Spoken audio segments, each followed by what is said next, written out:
Hello and welcome to Theology on Tap. Today I'm going to be talking about fornication. Fornication basically is people having sex before they are married. One more time, I'm going to be using Matthew chapter 5 verses 27 through verse 30. Now, controversial verse here is that on verse 28, Jesus said, "Whoever looked on a woman to lust after her had committed adultery with her already in his heart." But like I've said before, this verse is actually talking about committing adultery. So it's not really talking about fornication, because the word adultery means, having sex with somebody who is married. Or if you are married, you shouldn't have sex with anyone else. But fornication is basically people having sex before they're married. Now, is that okay or is it not? Now, the Christians have said that because in this verse it says you should not even look at another woman or to lust after her, because then you have committed adultery. But once again, the word adultery doesn't mean sex before marriage. Adultery deals with sex after you are married.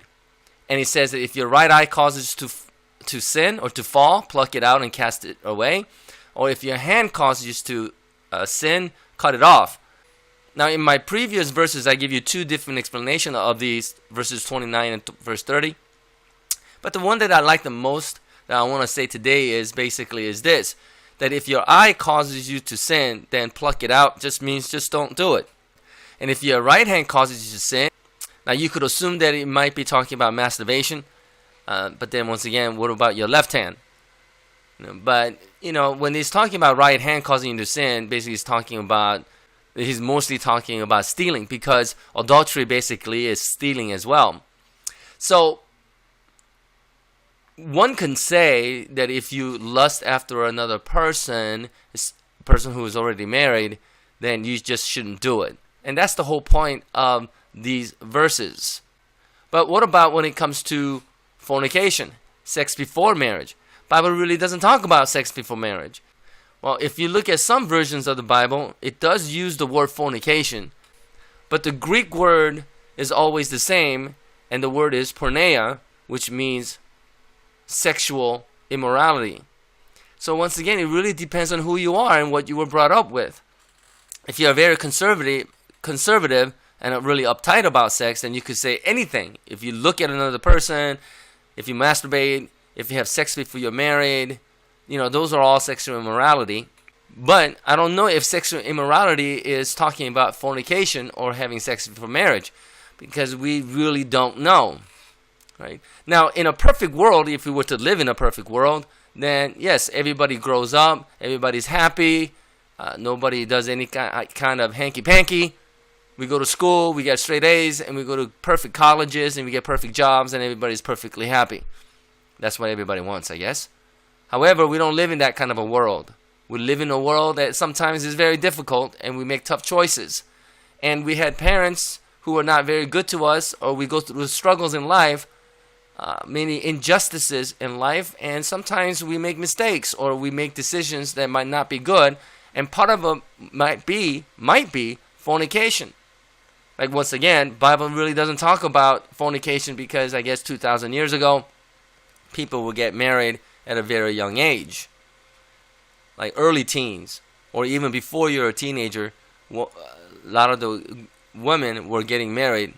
Now, it is believed that Mary, mother of Jesus, was only 12 or 13 years old when she had Jesus Christ. So, that's very young. I mean, you can't be going around fornicating if you're getting married at age 12. And at the same time, the Jewish culture was so in that virginity was very important by the time you got married. So if you're about to get married, you have to get checked up by somebody to verify the fact that you never had sex. Now, if that's the kind of a religious life that you want to lead, then go ahead and do so. And I have nothing against that. I think every man, almost every man, well, a lot of people, a lot of guys would love to marry somebody who is a virgin. And because sex is seen as such a negative thing, such a bad thing, because that's what religion does, is that it makes everything terrible. They come up with rules upon rules that starts with thou shalt not. So in the Old Testament it said thou shalt not commit adultery. But in Christianity, thou shalt not commit adultery. Thou shalt not look at another woman lustfully. Thou shalt not have sex before you're married. Thou shalt not look at pornography. Thou shalt not masturbate. uh, thou shalt not dress provocatively. There are so many rules, and that's the biggest problem in Christian world, is that we take in one law of the Old Testament, have expanded to 10 more or so. And that's the huge problem, because once again, like I said before, in book of Romans says that law in itself might be good, but when it's mixed with human beings, it does not do anything good. In fact, what it does is promotes people to sin even more. So therefore, like I said before, that when I was growing up back in the 80s, the study showed that Christian youth actually had more sex than those who do not attend church. So what does that tell you? That telling people not to do something just doesn't work. So what are we going to do about fornication? I don't know. What do you want to do about it? You want to come up with a bunch of rules? Or do you want to try something to help one another not to have sex before you're married? I think Christianity has been trying to do that for a long, long time, and it really doesn't work. Another thing that Christians has come up in order to deal with fornication is abstinence programs. Now, at first when I heard about abstinence program, I thought that was a cool idea, encouraging girls to say no to sex before they're married, and I think that might be good. But once again, if you were to look it up, the study shows that it just doesn't work. That whole idea about purity rings, that you could go to some store and buy a ring that says the word purity in it. They're supposed to remind you not to have sex before you're married. But again, the study that I looked at shows that it doesn't work. That girls are breaking those promises that they made with God never to have sex. They're breaking it over and over again. Now, how does that make a person feel in their life? Now, if you have made a promise to God that you're never going to do something, but then you turn around and do it, then you're going to feel not so good about it. You may feel guilty, ashamed. And guilt and shame does not do anything for you to do good. It actually promotes people to sin even more, because your self-worth goes down the drain. So there has to be another way to encourage people to not to fornicate. If you believe fornication is going against God's word, and what that might be, I have no idea. If you really believe having sex before marriage is sin, then go ahead, come up with another idea to help people to stay away from sex until they're married. Try it. I guarantee you it's not going to work. And what they don't tell you, however, is this.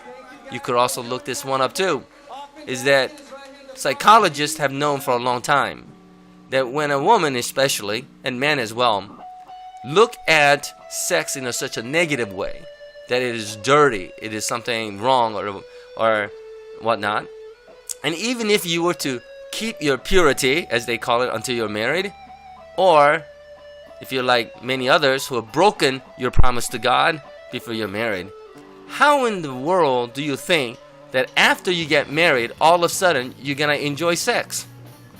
All your life you were taught that sex is wrong, is dirty, is no good, and all of a sudden it's okay. You think your brain will be able to switch your thoughts? All of a sudden you're going to enjoy it?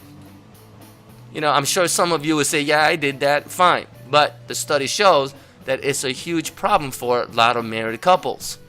So there's a problem to having to make promises to God about fornication. So what is the only solution? You have to come up with it yourself. Like I said before, when it comes to sex, I am a libertarian. Libertarian because it's not of my business what you do with the word porneia, sexual immorality. But I have faith. I believe that God would guide you and lead you in the path of righteousness, and whatever that may be is the path that you will walk. Many people have had sex before they're married and gone to have wonderful marriages. And there is also another false idea that's running out there, that people believe that if you were not to have sex before you're married, then you're gonna have better marriage. Totally not true either. There are some guys who were taught that, you know, when you have sex before you're married, the temptation that you're gonna have of committing adultery when you're married is great, and it is greater than if you were never to have sex before you're married. But I guarantee you that's not true either.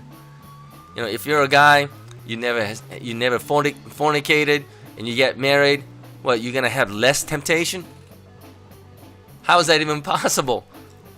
That's not possible. In fact, I will go the other way. You might have even more temptation, because to those who have sex before marriage, they kind of know what it's like to have sex with another woman. And when you get married and you only have sex with one girl, one wife, one woman in your life, you're gonna have that temptation of what it's gonna be like to have sex with another woman. And I'm not just talking about another woman. You're gonna be talking about, oh, I wonder what it's like to have sex with, you know, tall girl, short girl, white, African American, Asian, Korean. You're gonna have all those kind of temptations as well. So we're gonna have to stop lying to one another and saying, yes, Bible says you cannot fornicate, because Bible doesn't say that. And if you want to say that fornication is part of sexual immorality, then you could believe that, and you could encourage people not to have sex before they're married.